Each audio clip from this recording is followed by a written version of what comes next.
Hello everyone, कैसे हैं आप? आई होप बढ़िया होंगे, एकदम दमदार होंगे और बेहतरीन प्रैक्टिस चल रही होगी अपनी 10th बोर्ड एग्जाम की। ज़बरदस्त तैयारी कर रहे होंगे। 95 प्लस का जो आपने सपना देखा है उसको बिल्कुल नहीं भूलेंगे। तो आज हम करने वाले हैं 13 चैप्टर जिसका नाम है सांख्यिकी स्टैटिस्टिक्स।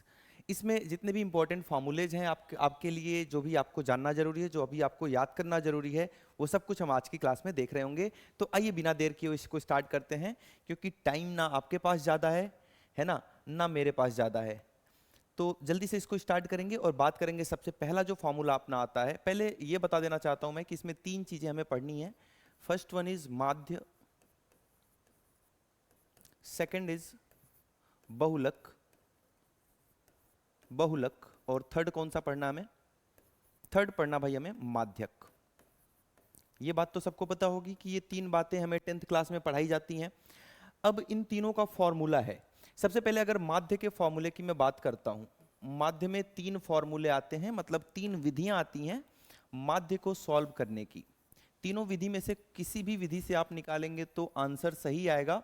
लेकिन जब डेटा जो होता है, जो भी आपको वर्ग अंतराल वगैरह दिया होता है, जो भी डेटा होता है, अगर वो छोटा है, नंबर्स छोटे हैं, तब हम प्रत्यक्ष विधि का प्रयोग करते हैं, है ना। जब मैं ये एक्सरसाइज कराऊंगा तो ये चीजें मैं और डिटेल में बताऊंगा आपको। तब हम प्रत्यक्ष विधि का प्रयोग करते हैं, और जब थोड़ा सा बड़ा आता है तब हम कल्पित माध्य विधि का प्रयोग करते हैं। कौन सी विधि? कल्पित माध्य विधि।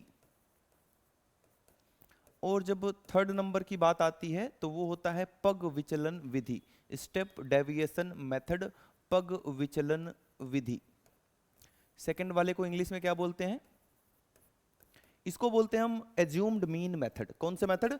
ये देखो, direct method, assumed mean method, और ये हो गया अपना स्टेप डेविएशन मेथड। तो ये तीनों विधियां हैं माध्य निकालने के लिए। माध्य को हम इंग्लिश में क्या बोलते हैं भाई? मीन। तो मीन निकालने के ये तीन मेथड हैं जो आपको जानना जरूरी है। तीनों के अलग अलग फॉर्मूले हैं। कौन कौन से फॉर्मूले हैं? प्रत्यक्ष विधि का तो यहीं पर देख लेते हैं हम। प्रत्यक्ष विधि में माध्य, ऐसे माध्य को हम डिनोट करते हैं। तो माध्य बराबर हो जाता है यहां पर आपका क्या?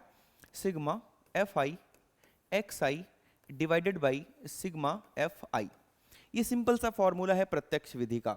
अगर डेटा जो है, जो आपको गिवन है, मतलब जो अंतराल है, ये सारी चीजें अगर छोटी हैं, जो फ्रीक्वेंसी दी हुई है, जो बारंबारता दी हुई है वो छोटी है, तब आप प्रत्यक्ष विधि का प्रयोग करेंगे। इसके अलावा अगर थोड़ा सा बड़ा डेटा हो गया तब हम कल्पित माध्य विधि का प्रयोग करेंगे। ये पहली विधि थी अपनी, ये दूसरी विधि है। कल्पित माध्य विधि में हमारा फॉर्मूला जो बन जाता है वो हो जाता है A plus sigma F I D I divided by sigma F I. Clear है बातें? ए क्या है? ए है कल्पित माध्य। डी आई निकालेंगे कैसे? डी आई निकालते हैं एक्स आई माइनस ए से। मतलब कि वर्ग चिन्ह में से आप कल्पित माध्य को जब घटा देते हैं, एक्स आई वर्ग चिन्ह होता है। एक्स आई कैसे निकालते हैं ये आप कमेंट के माध्यम से बताएंगे। इसको इंग्लिश में हम क्लास मार्क्स बोलते हैं और हिंदी में हम इसको वर्ग चिन्ह बोलते हैं। तो एक्स आई आप कैसे निकालेंगे ये आप मुझे कमेंट के माध्यम से बताएंगे। ए आपका क्या हो गया? ए हो गया कल्पित माध्य। क्लियर है बातें? थर्ड की बात करेंगे, जो अपना थर्ड मेथड है पग विचलन विधि। यहां पर फॉर्मूला बन जाता है X bar equal to A plus sigma F I U I divided by sigma F I multiplied by H. अब यहाँ बहुत सारी चीजें आ गई, हर एक चीज के बारे में बताता हूं आपको। ए क्या है? ए अपना कल्पित माध्य है, जो हमने यहां पर देखा था, सेम टू सेम वही है। यू आई, अब यू आई निकालने का एक अलग फॉर्मूला है। या तो आप ऐसे निकालो, या तो भाई आप x I minus A divide by H करके यू आई निकालो, या तो आप सीधे सीधे देख सकते हो कि ये जो एक्स आई माइनस ए होता है, ये जो एक्स आई माइनस ए होता है, इसको मैं डी आई भी बोल सकता हूं। तो एक्स आई माइनस ए को मैं बोल दूंगा डी आई। तो दोनों में से आप कैसे भी निकालोगे आंसर तो सेम आने वाला है। यू आई निकालने का फॉर्मूला बता दिया। एच क्या है? तो एच यहां पर वर्ग अंतराल होता है। जैसे कि अगर कोई भी डेटा है और उसमें ऐसा कुछ आ रहा है 20 से 30, तो इसका एच का मान कितना हो जाएगा? कितने का अंतराल है? 10 का अंतराल है। 20 से 30 जाने में 10 का अंतराल होता है। तो एच का मान यहां से कितना आ जाएगा? आपका 10 आ जाएगा। क्लियर है? एक बार इसका स्क्रीनशॉट लेंगे और बढ़ेंगे अपने नेक्स्ट टॉपिक पर, जिसका नाम है बहुलक। बहुलक की बात करेंगे अब हम। बहुलक, बहुलक को इंग्लिश में क्या बोलते हैं हम? बहुलक का दूसरा नाम क्या है भाई? बहुलक मोड, है ना। 9th क्लास में बड़ा ही मजा आता था ये मोड निकालने में। 10th में नहीं आएगा भाई, 10th में बड़ा सा फॉर्मूला है।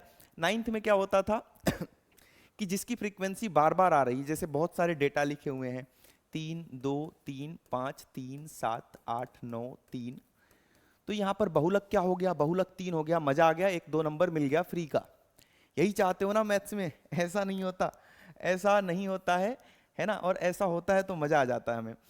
तो बहुलक यहाँ पर जो 10th क्लास में बहुलक का फॉर्मूला बनता है आपका, वो होता है L plus F1 minus F0 divided by 2F1 minus F0 minus F2, ये फॉर्मूला बनता है। ठीक है, यहाँ पर F1 F0 F2 ये सब फ्रीक्वेंसी है, मतलब बारंबारता है।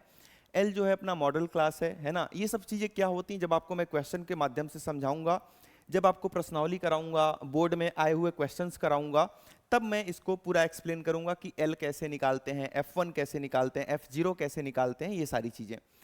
अब हम देखेंगे, ये तो अपना दूसरा सूत्र था। तीसरा सूत्र, तीसरा किसका? बहुलक हो गया, माध्यक बचा है। माध्यक को हम क्या बोलते हैं? मीडियन, मीन, मोड और मीडियन।